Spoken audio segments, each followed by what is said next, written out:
Começa agora o programa Campos em Debate. Pensando a cidade e o município que queremos. Apresentação: Cássio Peixoto.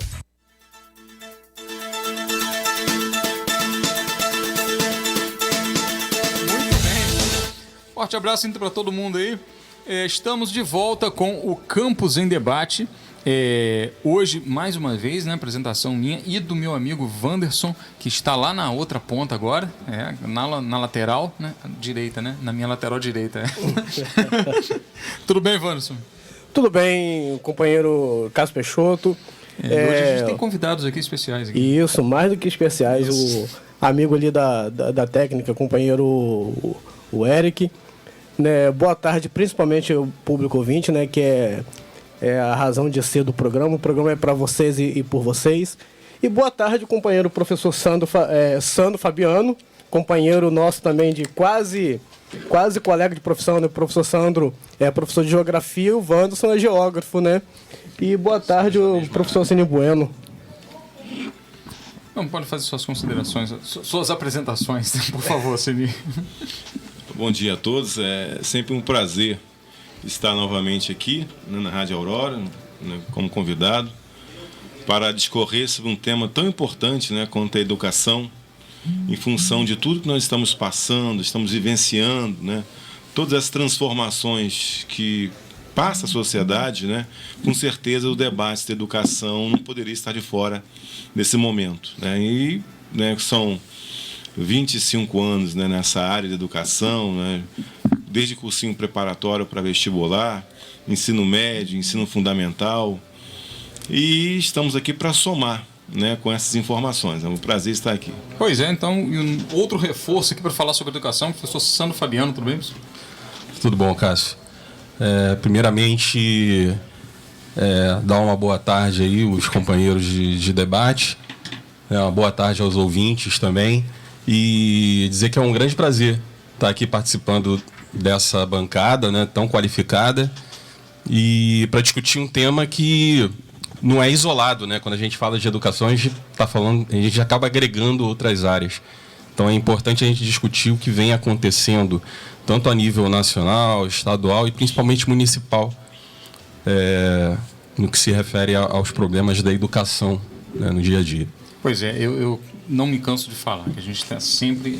a gente vê os problemas nacionais, estaduais, mas a gente tem sempre que cuidar aqui do nosso quintal, né? Sim. Tem sempre que cuidar do nosso quintal. Antes da gente começar a falar sobre educação, eu quero agradecer a audiência do programa de estreia na semana passada, o Almir Sarmé, Tauan Santoli, Jefferson Alo, Gracinha Oliveira, Rafaela Fernandes, Lilian Wagner Abreu, a companheira Graciete Nunes, a companheira Daniele Abreu, que também esteve conosco, e também responder aqui a dois questionamentos aqui, pegou que eu guardei, eu guardei aqui, do meu amigo não conheço, infelizmente, não conheço ainda, Wagner, deixa eu pegar aqui, peraí, o nomezinho do rapaz... Wagner, né? Peraí. Wagner, isso mesmo. Wagner Azevedo, que fez um questionamento dizendo que na semana passada, quando a gente estava falando daquela questão do Lula, né, que foi solto, etc., ele falou que a Constituição não se tratava de cláusula pétrea. Aquela, né, não, isso não é cláusula pétrea. Ele falou no Facebook, lá no comentário do Facebook. Só para não ficar essa informação, né? Não é cláusula pétrea. Meu amigo Wagner, é cláusula pétrea sim. Entendeu? Infelizmente, né? É cláusula pétrea sim. Desde 1999, quando eu estudei na Faculdade de Direito, aquilo era a cláusula pétrea. Entendeu? A cláusula pétrea do artigo 5º, inciso 57 da Constituição Federal, como um direito fundamental e humano de primeiro grau em face ao poder de punir do Estado. Diz o inciso 57, ninguém será considerado culpado até o trânsito em julgado da sentença penal condenatória. Essa frasezinha que eu estou te falando é cláusula pétrea. Tudo mais que vem a reboque já não é, mas isso é cláusula pétrea, entendeu? Foi disso que a gente falou na semana passada. E o Leonardo Arueira que disse que vocês estão defendendo Lula, né, descaradamente e tal. Não, Leonardo, nós não estamos defendendo Lula. A gente estava falando exclusivamente do artigo da Constituição, que se trata de cláusula pétrea. Tá bom? Encerrado o assunto, já dirimidas aí todas as dúvidas, a gente vai falar agora sobre educação com dois professores, o Sandro e o Alcenir. E eu estava revelando aqui que a minha primeira profissão foi professor. Eu fiz curso normal, né? Antigamente, já curso normal. Nem sei se tem ainda. Tem curso normal? Tem, né? Tem um normal superior aqui na FATEC, né? Mas aquele de segundo grau tem? De segundo grau, eu não sei. Tem ainda. Tem os cursos. Tem, né? Então, eu fiz o segundo grau, o curso normal, no SENSTIAC. E meu primeiro trabalho foi alfabetizando adultos através do método Paulo Freire. Né? Não podia ter escola melhor, né? Você está conversando aqui, né? Mas vamos começar aqui pelo Alcenir. Começar só porque é prova alfabética. Fala pra gente um pouquinho da educação em Campos, de como está essa situação da educação na cidade de Campos. Você que é professor, a sua matrícula é município? Eu sou da rede municipal e da FATEC, né? Rede estadual. Então, melhor do que ninguém para dizer para a gente como é que está essa situação. Olha, Cássio, infelizmente o cenário não é aquilo que nós gostaríamos de estar aqui, né, colocando, né, um cenário favorável. Né, em função de diversos fatores que a gente vai discorrer aqui, eu e o professor Sandro, que diretamente afeta a educação. Né? Passando, por exemplo, a questão da estrutura das escolas, né? Que é algo muito preocupante, onde você tem servidores desembolsando, né, para poder ter condições de trabalhar. Isso é algo preocupante. Né? Tira do bolso para poder trabalhar? Em alguns momentos, sim. Porque você não tem, você precisa da estrutura, né? É importante que se tenha, e quando se tem a estrutura, isso é uma coisa que incomoda, né? Essa questão da estrutura, para você desenvolver um trabalho. Em alguns momentos, isso acontece realmente. E também a questão, por exemplo, funcionários, você recebeu o caso dos RPAs, que estão também dentro da educação. Né? Isso afeta. Né? Mas tem professores que, por exemplo, são RPAs? Não, nesse caso não, são contratos. Né? Regime de contratos, além de estatutários. Mas, por exemplo... Pessoal de apoio, né? Geralmente pessoal de apoio. O apoio são, por exemplo. E o fato de ficarem sem receber, isso afeta também o andamento do trabalho, até porque eles estão dentro do contexto da educação. Quer dizer, então, isso também são fatores que acabam somando, né? E colaborando para que você tenha problemas pontuais também, né? Que a gente consegue enxergar dentro da educação. E também acho a aproximação, né, Cássio? É uma coisa muito importante, né? A educação do município tinha que estar mais próxima do CEP, sabe, que é um sindicato que representa os professores. Acho que esse debate tem que ser pontual, até porque nós temos muitas demandas, né, que estão sendo encaminhadas através de nossa representação sindical, e a gente não vê essa aproximação. Isso acaba contribuindo para essa você não convive com a realidade de quem conhece, quem sabe, quem está lá dentro, né? Então, acho que essa aproximação com o nosso sindicato também seria fundamental, até para dirimir também essas questões, essas lacunas, né? E essas deficiências que estão sendo encontradas aí na educação municipal. Isso é algo pontual que nós temos que colocar, pontuar essas posições também. Eu acho que quando você se afasta da realidade, eu acho que a educação acaba contribuindo para isso, né? Quando se afasta, por exemplo, da educação, do servidor, da educação, do conhecimento da sua realidade, você acaba não tendo, até mesmo nas suas ações, quando você não se conhece a realidade, você acaba não preenchendo aquela lacuna que deveria preencher. Essa que é a verdade, né? Não faz o que deveria ser feito, né? Exatamente. Professor Sandro, você compartilha dessa... Totalmente, né? A gente que está no dia a dia da sala de aula, Perdão, você também tem matrícula municipal? As minhas matrículas são na rede municipal e na rede estadual. Sou de geografia das duas redes. Ótimo. Não sou da FATEC, sou da SEDUC, né? Entendi. Mas a gente, todos os dias, está diante de problemas assim que parecem que não tem solução. E o Alceni colocou muito bem em relação à aproximação com o CEP.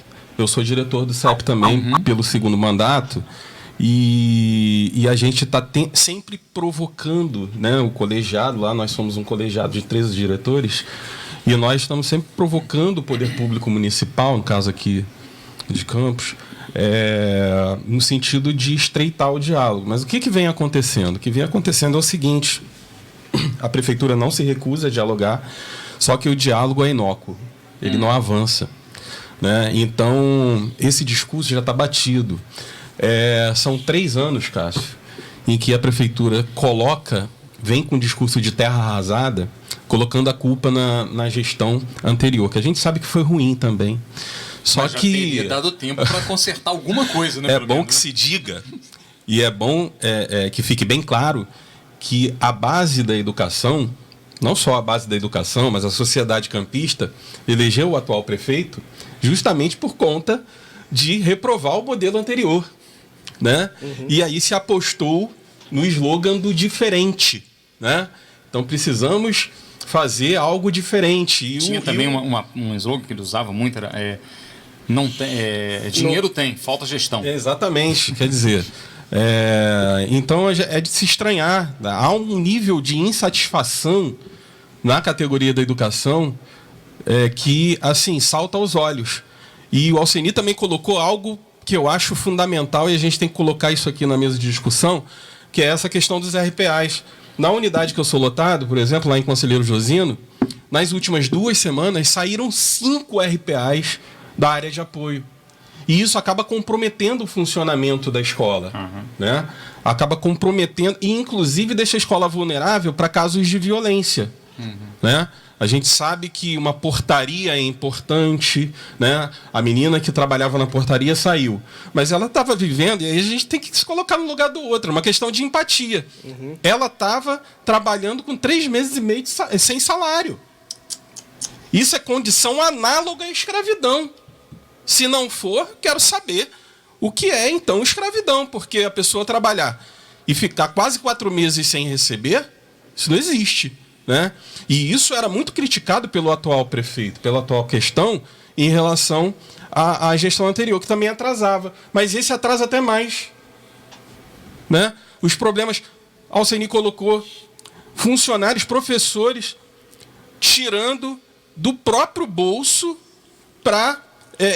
fazer com que o serviço de limpeza aconteça. De insumos, né? Os insumos necessários diários do cotidiano, fundamentais para que a escola funcione. Isso é uma realidade de praticamente todas as unidades da prefeitura. E no caso das creches, isso é ainda mais grave. Acontece também. Por quê? Porque a gente lida com criança pequena, né? Então, assim... É algo incrível o que está acontecendo na rede municipal. E a insensibilidade dos agentes públicos para resolver essa questão. Quer dizer, você colocou aí, o problema, o prefeito repetia, o então vereador, né? O atual prefeito foi vereador e quando ele era vereador ele repetia.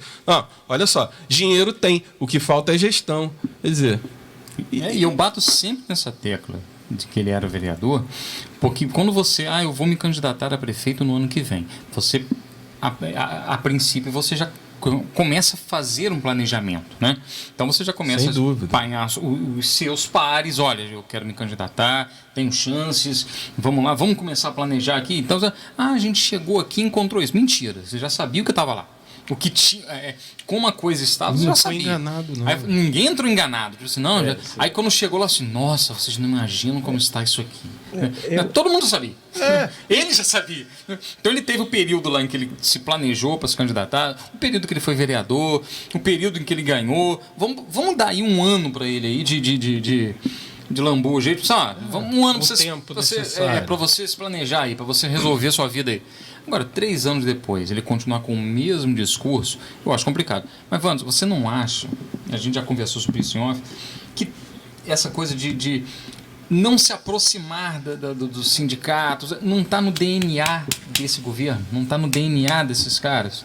Para mim, está no DNA deles, não se aproximar com sindicalistas, não se aproximar com a população, está no DNA, porque para mim é um governo tecnocrata. Sim, então, com certeza. É um governo tecnocrata, neoliberal, a coisa é meio velada, mas é isso aí.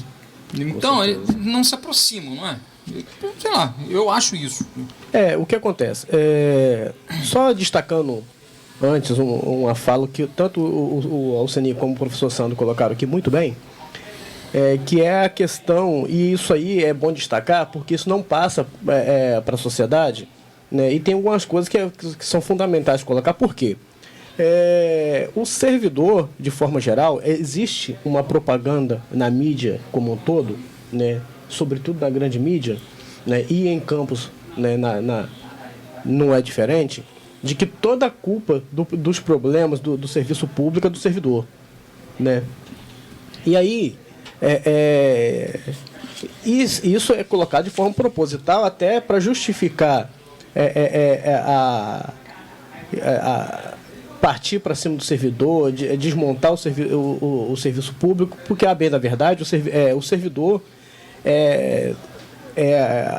a garantia mínima de um serviço com mínimo de qualidade. Então, por exemplo, hoje no município, como os dois professores colocaram aqui, que servidores da educação, no caso, têm que pagar do bolso para manter um mínimo de serviço, paga para poder comprar papel, paga para comprar material, papel higiênico. Nas creches, tem servidores, professores, que pagam para levar material de banho das crianças ali para manter, porque, né, para manter o serviço ali, no caso das creches, e isso não chega para a população, né? Então, para a população, de forma geral, quem está, aquele serviço ali, mínimo do jeito que seja ali, está sendo mantido pela prefeitura também, e não é bem assim.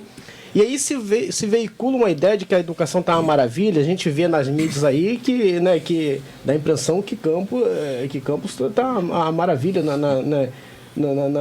Quais mídias? O propaganda oficial do governo. Ah, tá. Às vezes, né, coloca aí e dá a impressão que está as mil maravilhas. Agora, nisso que a gente sabe que não é bem assim, e o mínimo, e não está pior, em função do comprometimento do servidor. Agora, isso que você colocou, Cássio, em relação à questão do DNA do governo, isso é fato, né? As práticas, todo dia, né, a gente chega à conclusão, e estão aí para mostrar, que a prática do governo, né, desse governo e de todos quantos passaram em Campos até então, né, a prática é do coronelismo, nesse especificamente, o que está no DNA, né, é a questão do neoliberalismo, com todas as suas práticas nefastas, de sucateamento do serviço público. Na semana passada, né, e isso é engraçado que isso se estende de uma forma como se fosse uma gangrena, né, por todo o conjunto do secretariado, a ponto, por exemplo, né, semana passada houve uma reunião, os professores que sabem, do sindicato com o secretário de Educação, o professor o Brandi Arenari. Uma audiência para tratar da questão, por exemplo, do auxiliar de creche. E aí o Brandi colocou, né, que no caso de ser aprovada essa questão dessa reforma nefasta que está sendo proposta aí pelo governo federal, Campos vai ser o primeiro a adotar.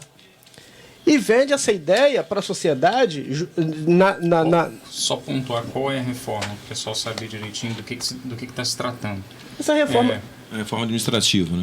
A reforma administrativa, que prevê uma porção de avanços e sucateamento, ampliação do sucateamento, porque no fundo é isso que vai acontecer, né? A proposta... Corte de 25% do salário, isso. Públicos, etc. Por exemplo, o ministro da Economia andou falando por aí, né, e isso é jogado para justificar toda essa ideia, essa proposta de reforma, né, perda de estabilidade, né, e aí o que acontece? É bom a gente frisar o seguinte: essa ideia de perda de estabilidade, a estabilidade no serviço público não é nenhum prêmio para o servidor fazer o que quer, é exatamente o contrário. responsabilidade do servidor. A gente sabe como que são as práticas dos gestores públicos, né, de querer usar o serviço público para outros fins não muito nobres assim. E a estabilidade, por exemplo, vou dar um exemplo, claro, que isso é bem próprio o exemplo que eu vou dar. Questão do juiz. Né, o juiz, a estabilidade do juiz, que agora o judiciário está no foco e no olho do furacão, na opção de problema aí da nação. Mas, por exemplo, a estabilidade do juiz lá, que existe legal lá, é exatamente para resguardar o juiz de quando ele for dar a sentença dele, não ser coagido, de ser removido, de perder o emprego. E isso vale por todo o conjunto dos servidores. Com certeza. Né? Então, isso é previsto no próprio Código Penal também. Então, essa ideia de perda de estabilidade não é nenhum prêmio. A estabilidade do servidor não é nenhum prêmio.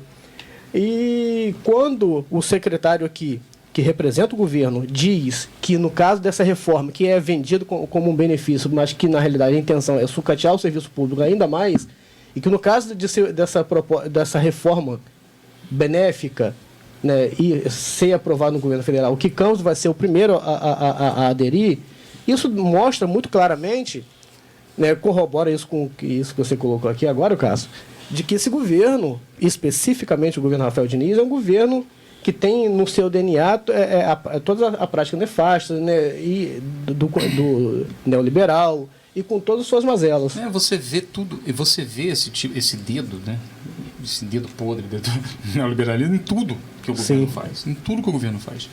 Na cultura, eu faço parte do Conselho Municipal de Cultura, a gente está num embate lá com o Romeu, esqueci o sobrenome dele agora, então o Romeu sobre o Palácio da Cultura, que eles querem transformar num polo de inovação, querem encher de empresas lá dentro.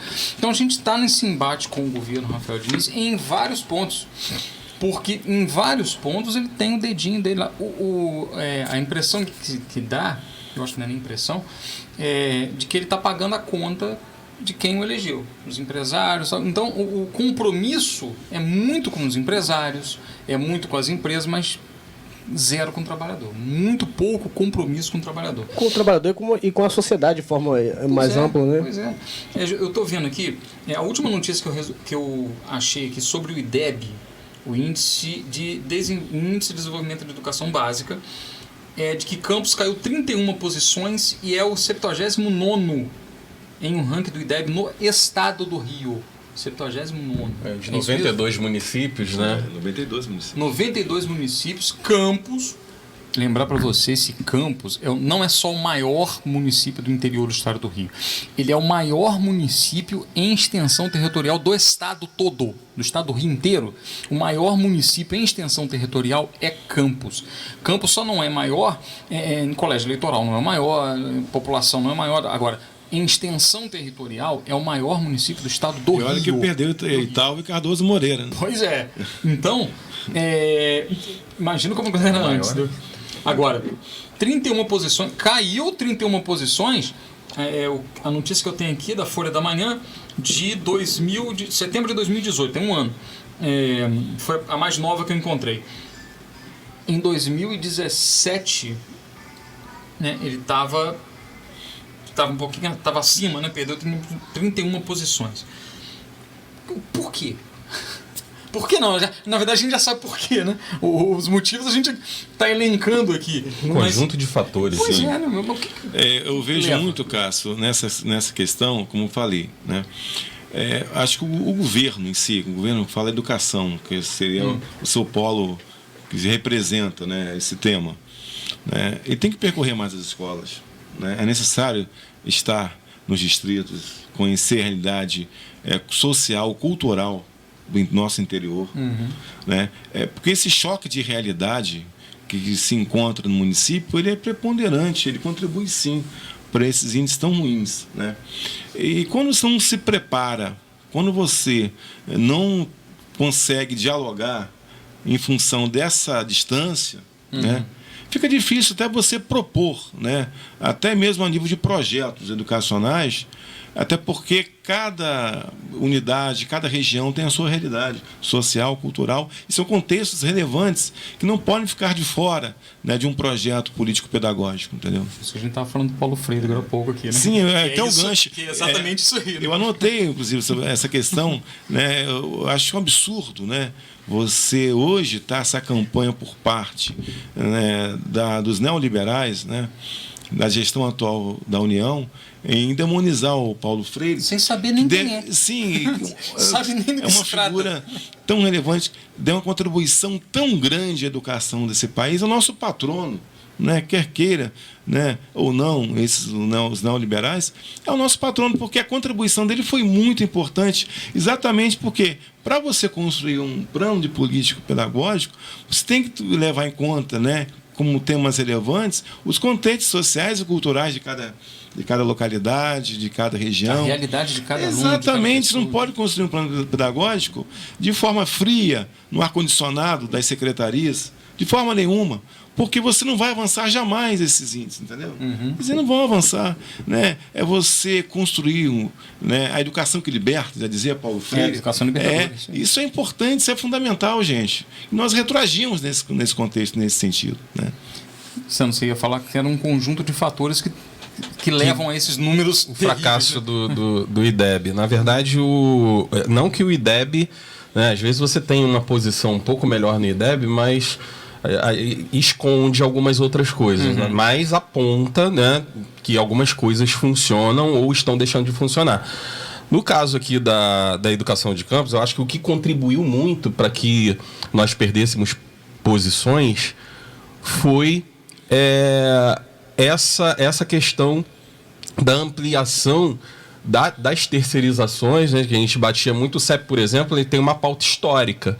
E nessa pauta histórica ele pede e ele luta para que o funcionalismo, os servidores de apoio tivessem concurso, né, que abrisse concurso para áreas de apoio também.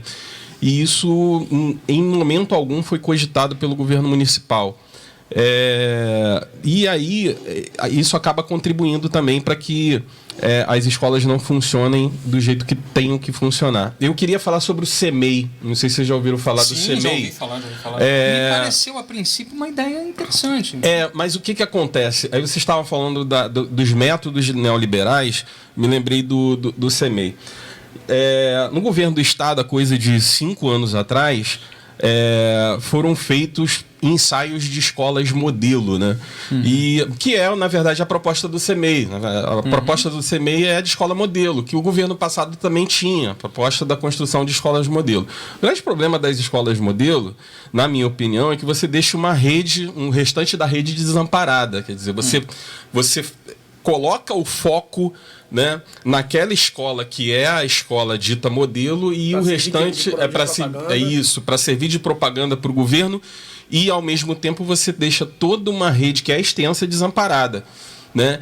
E o que a gente tem de notícias também, até mesmo dessas escolas modelo, e aí o CEMEI, é que as coisas também não funcionam. Como né? deveriam. Né? Como deveriam funcionar e como se propõe. Não é modelo, né? Então, assim, é uma série de fatores. Uma coisa que eu observei como sendo avanço, né, no início dessa gestão foi lá aquela questão do expoente, né? Não sei se vocês sabem. O contrato com o expoente foi desfeito, né? Que fornecia material escolar, negligenciando o material do MEC. Achei importante. Foi importante naquele primeiro momento, mas o que a gente viu depois foi que não foram feitas, ao mesmo tempo, políticas públicas de longo prazo para que a educação funcionasse no município. Porque o grande problema dos governos é isso, é política pública pontual. Então você destrói o que foi, você supera o que estava sendo feito no outro governo, que eu achei um ponto positivo, você superar o expoente, mas você não estabeleceu uma política pública. Vai ser usado o livro do MEC, você vai deixar de gastar milhões com o expoente. Mas esses milhões que deveriam ser investidos em outras situações na rede não foi investido, né? Então, esse dinheiro está indo para onde? Esse aqui é o grande problema. Então, assim, dinheiro tem, como o Rafael falava, né? Então, parece que ele cai no slogan dele mesmo. Né? Então, parece que tem duas pessoas, né? O Rafael, vereador, que eu inclusive conheci pessoalmente, e o Rafael, prefeito. Né? Então, consegue. Você vê que muitas ações são ações perdidas, né? Não são ações de longo prazo, ações que procuram estabelecer uma política sólida e de longo prazo para a educação, infelizmente. Não é o que a gente... É só um gancho para finalizar essa ideia do professor Sandro em relação ao CEMEI. Historicamente, são projetos que foram criados a partir, né, do professor Darcy Ribeiro, com a proposta do CIEP no governo Brizola. O que acontece? Na realidade, e a partir daí, muitas autoridades públicas, políticos, pegaram um gancho nessa ideia como propaganda, né, de gestão, porém de concreto, de ações pontuais, mas a nível de proposta político-pedagógica nada se avança. Né? O que acontece? O Collor, quando assumiu o governo, fez a proposta do ICEACS, né, como um modelo de réplica do ICEPS, né, a nível nacional, que, né, aquilo também realmente nem saiu do papel. E em relação ao CEMEI, a proposta, a ideia, ela é válida, com certeza. Né? Eu defendo, sou favorável, né, até porque ela parte da proposta original do CIEP, que é uma proposta que tem amplamente meu apoio, né, dentro da política pedagógica. Porém, o que acontece dentro do CEMEI e de outras propagandas parecidas com essa, né, quando se fala em educação, é exatamente isso que o Sandro colocou, o professor Sandro colocou. Né? Ou seja, não se avança dentro do projeto, dentro da proposta. Se avançasse de concreto o CEMEI, dentro da sua proposta original, que era do CIEP, do professor Darcy Ribeiro, seria fantástico para Campos. Só que isso não acontece. Né? Você faz uma propaganda, joga na mídia uma realidade que não é aquilo que realmente está acontecendo. Né? Então, isso, infelizmente, você divulga uma realidade que não é o contexto, né, que deveria ser. Esse que é o problema. Eu tinha, conversando com o Wanderson esses dias, o Rafael Diniz, mesmo na época do vereador, nunca me enganou. Mesmo quando estava lá, o PPS eu já conheço, de longa data. E virou cidadania agora. Agora virou cidadania, né? Então, conheço o PPS de longa data, entendeu? E todo mundo que está ali dentro, acabei batendo o microfone aqui, dentro do PPS. Na época da campanha, quando ele começou a se juntar, Sérgio Mendes, aquela turma toda, a gente já sabia o que poderia acontecer. Eu bato sempre nessa tecla. Existe uma parcela ali, um pessoal que está trabalhando com o Rafael. Eu tenho vários amigos meus mesmo, que estão dentro do governo trabalhando. Gente que eu tenho certeza de que é bem intencionada, né? Tem ditado que de boas intenções o inferno está cheio, mas é gente que eu tenho certeza que quer trabalhar, que quer fazer o melhor para o município. Agora, o problema desse governo é político. Ele é um desastre como político. Entendeu? Rafael Diniz é um desastre como político. Um desastre. E você tem um corpo técnico razoável, um bom corpo técnico, mas que não consegue trabalhar. Alguns são ruins mesmo, nem todo mundo é bom, tem muitos que são ruins mesmo. Do governo atual, a impressão que você tem, e eu falo isso constantemente, é o seguinte: tem algumas pessoas aqui ali. Você tem o próprio Brander, né? Isso que é bom, é um bom técnico, é bom o que ele faz. É bom que a gente afirme algumas coisas aqui. Não é a pessoa, né? Às vezes a gente não fala. O Brand, ele parece ser muito bem intencionado e tal, mas está perdido dentro de um governo totalmente. É o que eu estou tentando levantar. E aí comete erros também. Comete erros. Exatamente. Né? Comete erros justamente por estar num governo que não tem um norte, né? E aí porque ele tenta, ele chega ali, vai, mas não consegue. Mas aí, vai. Assim, como foi dito aqui, de boas intenções o inferno está cheio, eu acho o seguinte, as pessoas, às vezes, elas vendem um determinado tipo de imagem, né? Mas são nas práticas do dia a dia que a gente percebe, né, quais são as intenções e quem são as pessoas de fato. O Brandi, ele é uma pessoa legal, ele é sociólogo, não sei o quê, um cara preparado. Mas, por exemplo, o problema dele é que está no governo. Aí são algumas coisas que às vezes a gente tem que chamar atenção num detalhe. Às vezes, em na grande maioria dos casos, porque às vezes a gente ouve muito dizer, o governo ele é ruim, mas vamos lá a gente assumir posições para poder tentar construir, tentar ver se a gente encaminha aquele... O importante é que estamos tentando trabalhar. E às vezes as coisas não funcionam muito bem assim, e às vezes isso pode funcionar como justificativo, para usar um termo meio pejorativo, para de repente você estar no coxo, vamos dizer assim. Porque o que acontece? A gente vê... Comendo no coxo. Isso. Né?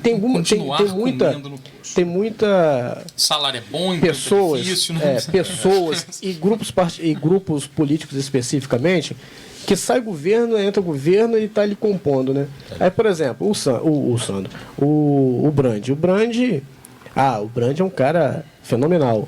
Mas aí o camarada vem com esse discurso de que quando sair a proposta de reforma, quando for aprovada a reforma administrativa, o Campos vai ser o primeiro a aderir.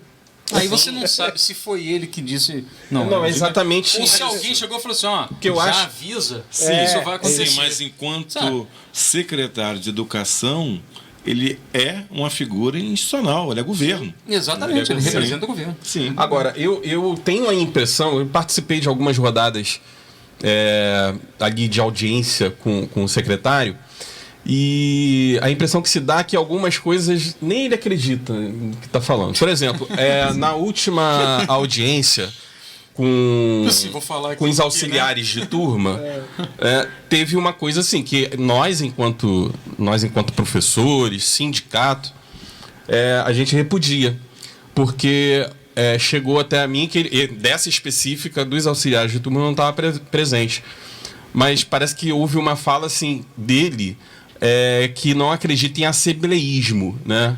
Querendo dizer assim, não, olha só, vocês comigo aqui. Vocês não têm que definir isso em assembleia com a categoria de vocês depois, não. Isso, para mim, é um ataque ao sindicato. Porque os sindicatos, as políticas sindicais, é o que eu penso. As políticas sindicais, elas têm que ser encaminhadas com... a anuência da base, da categoria. Com certeza. Né? E aí você dizer que não acredita em assembleísmo, isso eu não concordo. Concordo com outras coisas que o Brandi fala, mas isso eu não concordo. Vai na prática também. Quer dizer, 90% do que ele fala eu não estou concordando, não. Estou falando que 10%. Mas aí, isso de certa forma corrobora, né, ratifica o próprio discurso dele, o discurso que ele falou quando ele soltou aí de que Campos vai aderir imediatamente à proposta de reforma, porque o que acontece? Isso aí vai no conjunto de ideias e está bem coerente com a ideia de desmonte, né, da sociedade, dos organismos populares de gestão, né, de propostas de propostas governamentais, né, com os movimentos sociais. O sindicato é um movimento social por excelência, né? Eu acho que está bem de acordo com a ideia. Sinceramente, eu acho que sim. Eu vou ser bem sincero. O funcionário público que fala assim, não, essa proposta administrativa do governo federal aí é muito boa, a gente vai aderir mesmo. Ele deve ter uma cicatriz no cerebelo. Porque não é possível. Ô, Cássio. Não é possível que ele ache isso de bondade. Não, isso é legal. Cássio, não, tamo junto, não acredito. A proposta dessa reforma, eles alegam que seria desinchar a máquina do Estado, que é uma coisa plenamente absurda. Aí o que eles fazem? Como campanha, vamos endemonizar o servidor público. Sim, mas a campanha é essa. Que isso é um absurdo, né? Uhum. Aí classes importantes ficam de fora dessa reforma. E o mais importante que eles esquecem, que o Chile hoje está vivendo isso. Uhum. Essa convulsão social que o Chile vive hoje são exatamente a partir, daí tem que se fazer esse debate, a partir, como consequência, a partir de quê? A partir de propostas como essa que o seu Paulo Guedes quer implantar no país, cujo contribuição ele deu lá no Chile também, aqui no país, para que essas reformas vêm acontecendo, porém, não vem o contexto social acompanhando, Cássio. E se você não traz o contexto social agregado à proposta de reforma, jamais pode dar certo. E o Chile hoje está lá, o povo nas ruas, praticamente garantindo, vão escrever agora uma nova Constituição. É uma coisa absurda. Eu queria só chamar a atenção para um detalhe, que às vezes a gente fala aqui e ali, algumas coisas que a gente lê no conjunto das ações, né? E é fundamental a gente... Isso está de acordo com a proposta do programa, que é de estabelecer um outro debate, um debate mais próximo da realidade, né, da realidade das pessoas, dos excluídos, do conjunto da população, e oferecer uma leitura, né, porque o que a gente percebe é que as coisas são vendidas por aí, cheio de floreios, né, exatamente para ludibriar e para engrupir, né, a sociedade. E é bom a gente, como a proposta é oferecer uma outra leitura, né, acho que está de acordo. Por exemplo, essa questão de demonização que o Alceni colocou aqui do servidor público, né, é bom a gente chamar a atenção, né, para as coisas que estão na base e camufladas, para a gente mostrar quais são as reais intenções. Aí eu vou dar 2 exemplos para a gente ver muito bem os motivos pelos quais o servidor é a bola da vez, é demonizado, e isso de longa data. Questão da reforma da Previdência e da reforma trabalhista. Vocês prestaram atenção à diferença de trâmite, né, da reforma trabalhista para a reforma da Previdência? A reforma trabalhista passou numa velocidade fenomenal. Por que passou na velocidade fenomenal? Porque grande parte dos trabalhadores, os trabalhadores que seriam afetados diretamente pela reforma trabalhista, são pessoas que ou estão desempregadas, né, ou que está na iniciativa privada, né, cheio com uma porção de pessoas ali batendo na porta, ali pedindo emprego, né, e aí força de trabalho é mercadoria como outro qualquer, está sujeito à lei da oferta e da procura. E aí o cara fica com medo de reivindicar o mínimo de direito dele, porque aí o cara... É aquela ideia, você está reivindicando direito, eu demito você e boto outro aqui no lugar pagando mais baixo. Então, como grande parte dessa parcela da classe trabalhadora, no caso, que são regidos pela SLT, nessa conjuntura de desemprego agora está acuada, né, sem condição de pleitear direitos, né, tá na defensiva, a reforma trabalhista passou numa velocidade estupenda. A reforma da Previdência foi atingir uma parcela de trabalhador também, que é o servidor público, mas que ainda goza de um mínimo de condições de pleitear direitos, de lutar, e aí, no final das contas, acaba pleiteando ampliação não é nem questão de pleitear a ampliação da cidadania, não. Acaba sendo uma barreira contra o avanço da degradação social, porque a reforma da Previdência vai atingir, de certa forma, todo o conjunto da classe trabalhadora. Mas como tem o servidor ali na frente, ele servindo como de ponta de lança, né, como escudo, porque em função da própria condição de estar pleiteando luta e de estar reivindicando, né, pelas garantias constitucionais que tem, o servidor público acaba sendo uma barreira contra o avanço da precarização de todo o conjunto da classe trabalhadora. E é isso que incomoda o Estado. É isso que incomoda esses gestores neoliberais que você muito bem colocou, Cássio. Né? E é por isso que o servidor é vendido como o grande vilão, como o grande responsável. E a gente não pode esquecer, e eu não deixo de esquecer mesmo, não. Se isso está acontecendo agora, e de novo eu batendo no microfone, se isso está acontecendo agora, foi com a anuência de milhares de servidores públicos. Sim. Milhares de servidores públicos apostaram nesse projeto. Não sei por que cargas d'água, não sei por quê, mas apostaram nesse projeto. Não sei se por ignorância, não sei se por maldade, mas apostou. Agora que vai se tirar do bolso, que o problema é esse. Quando tira do bolso, aí começa a gente, mas vai tirar meu? É igual um amigo que começou a conversar comigo, ele é militar. Não, falou assim, deixa eu te falar um negócio. Se essa reforma passar, vai tirar 25% do seu salário. Você está sabendo disso? Ele, não. Eu assim, pois é. Mas vai mesmo? Eu não sei, meu amigo. Você votou no cara, você não viu a porcaria do projeto? Tá lá, vai tirar 25% do seu salário. Ele, não, mas isso aí não estava previsto. Não está previsto onde, fulano? Sempre esteve previsto. Sempre esteve. Sempre estava lá. Está lá o tempo todo. Ele não foi enganado. Ele não enganou ninguém, rapaz. Preferiram dizer que era fake, né? Pois é. Não enganou ninguém, rapaz. Sempre esteve previsto. Vocês fizeram por ignorância, entendeu? Tem alguém no telefone. Você vai soltar? Por favor, já tá aí? Olá, pois não? Quem fala? Alô?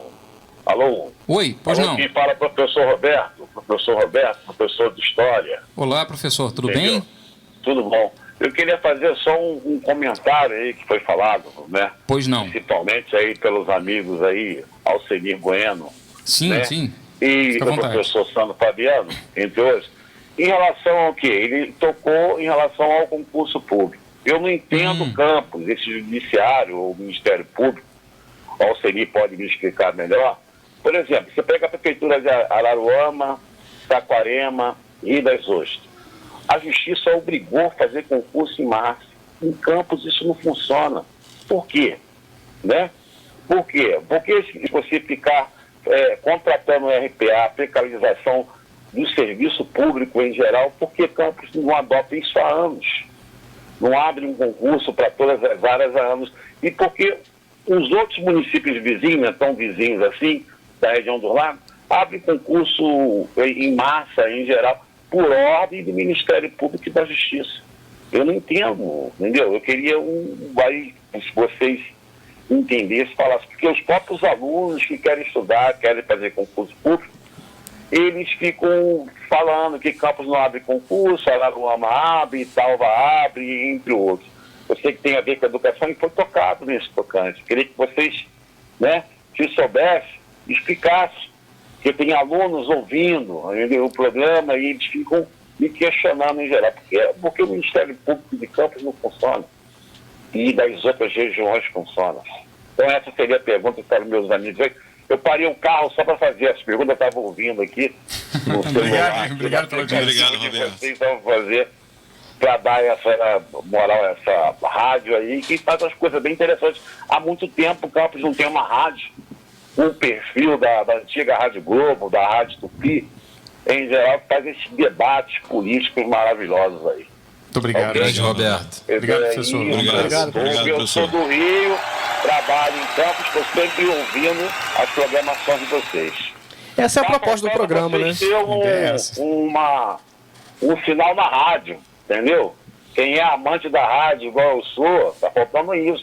Falta pouco, falta além pouco. da Tupi do Rio de Janeiro, né, e da Globo, a gente ter vocês também na nossa rádio, dessa frequência de rádio. Tá faltando pouco, isso. tá faltando um pouquinho. Pra eu ser um ouvinte assíduo, como eu sou de várias rádios, professor. Tá ok, então, bom? professor. Muito obrigado. Muito obrigado para vocês, um excelente programa aí, um excelente programa. Obrigado, Roberto. Muito obrigado, tá? Obrigado, professor. E a gente queria aproveitar o ensejo do professor Roberto e incentivar a população e dizer para a população ligar, né? Porque a proposta é debater junto com a sociedade e quem sabe, e tem um ditado que diz que quem sabe o sapato onde aperta é quem está calçando. Eu queria fazer um adendo da fala do professor Roberto. É isso que eu ia falar, porque a gente está encerrando, já está faltando um pouquinho para finalzinho. acabar. Nas Por favor, considerações. Passou rápido. já vai falando sobre o que o professor Roberto falou, se você tiver alguma coisa. Sim. Aí a gente já vai fazendo nossas As considerações finais. Antes de mais nada, eu queria agradecer o espaço na Rádio Aurora, né, ao Cássio Peixoto, ao Wando Sugama. Esse espaço é muito importante para todos nós. Professor Roberto, antes de mais nada, eu concordo plenamente. Campos está na contramão da realidade de muitos municípios do estado do Rio de Janeiro.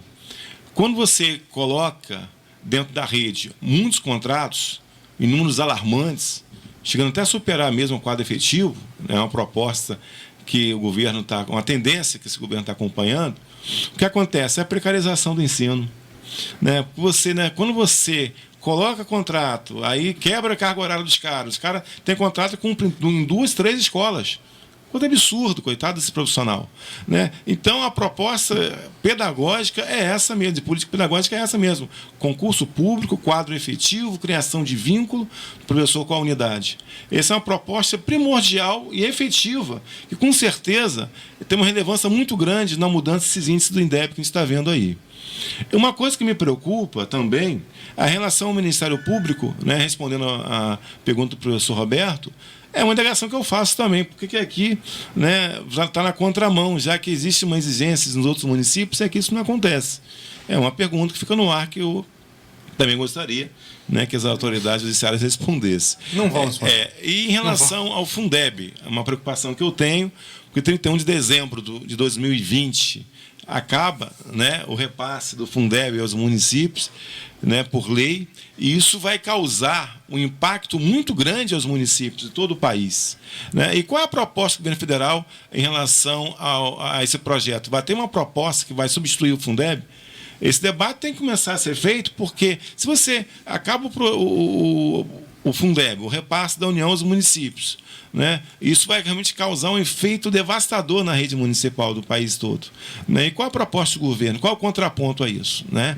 Essa preocupação vai ser realmente um caos nas escolas. E, ao mesmo tempo, né, deixar um muito obrigado aos ouvintes pelo carinho e pela audiência. Uma boa tarde a todos. Professor Sandro. Eu sei que o tempo é escasso, né? Eu queria agradecer. Infelizmente. Eu queria agradecer aí o convite de estar aqui, né, participando. Acho que a gente tinha muito mais coisas para falar. O tempo acaba sendo curto, mas de repente numa outra oportunidade. Volta aqui para a gente falar da saúde, volta aqui para a gente falar da educação. E falar que é sempre um prazer vir trazer esclarecimentos, denúncias, porque eu acho que a gente tem que denunciar aquilo que está errado. Sim. Né? E tem muita coisa errada na educação desse país e aqui em Campos está pertinho da gente. Né? Então é o que a gente tem que fazer. E é uma obrigação, né, minha, enquanto servidor público e muito mais enquanto diretor de sindicato. Então, agradeço ao Cássio, ao Wanderson, um prazer estar aqui com o professor Alceni e dizer que foi muito bom o programa. Wanderson, antes de você encerrar... Agradecer aos ouvintes também. Os funcionários do Hospital Beneficência Portuguesa de Campos estão realizando uma ação solidária para receberem doações de alimentos não perecíveis para ajudar os colegas que estão em situação lamentável aí, sem salário há não sei quantos meses, né? Lamentável. Estão dizendo aqui que eles estão coletando, a coleta está acontecendo na Beneficência Portuguesa, na administração, na fisioterapia ou no RH do hospital. Então, você tem aí a chance de ajudar esses funcionários da Beneficência Portuguesa que estão recebendo doações para tentar sobreviver. É triste isso, né? Amenizar um pouco o sofrimento. Porque estão sem pagamento, foi aquilo que a gente conversou na semana passada aqui. Lá triste demais a situação complicado, deles. Né? Wanderson, vamos lá? Vamos lá. Para finalizar aqui, é bom a gente frisar o seguinte, essa crise, esse problema da educação que a gente começou colocando aqui, o tempo é muito escasso, né? 1 hora é muito pouco tempo, né? Os assuntos são extensos, né? Só para finalizar, a educação, o modelo de educação que a gente tem, e todo modelo de educação é um projeto de Estado, né? A educação, a escola, né, ela é um dos principais das principais instituições da superestrutura que legitima e contribui para a reprodução de um modelo de sociedade. Então, esse modelo de sociedade que a gente tem está de acordo com a crise, com esse projeto de educação e com a crise da educação. Isso não é casual, isso é pensado, é proposital. É um projeto de Estado. E aí eu queria dar uma boa tarde para a população, dar uma boa tarde para o pessoal lá do Hospital Geral de Guarulhos, o pessoal cobra lá, o Francisco, que trabalha comigo lá no almoxarifado do HGG. Uma boa tarde para a população de Campos, e é isso. Vamos lá então, a gente volta então na semana que vem, aqui na Rádio Aurora, nesse mesmo horário, meio-dia, a gente está aqui na hora do seu almoço. Na hora do almoço a gente está aqui para conversar sobre temas pertinentes, para conversar sobre educação, sobre saúde, sobre trabalho, sobre várias coisas. A gente está aqui tentando pensar a cidade que a gente quer, o município como a gente quer.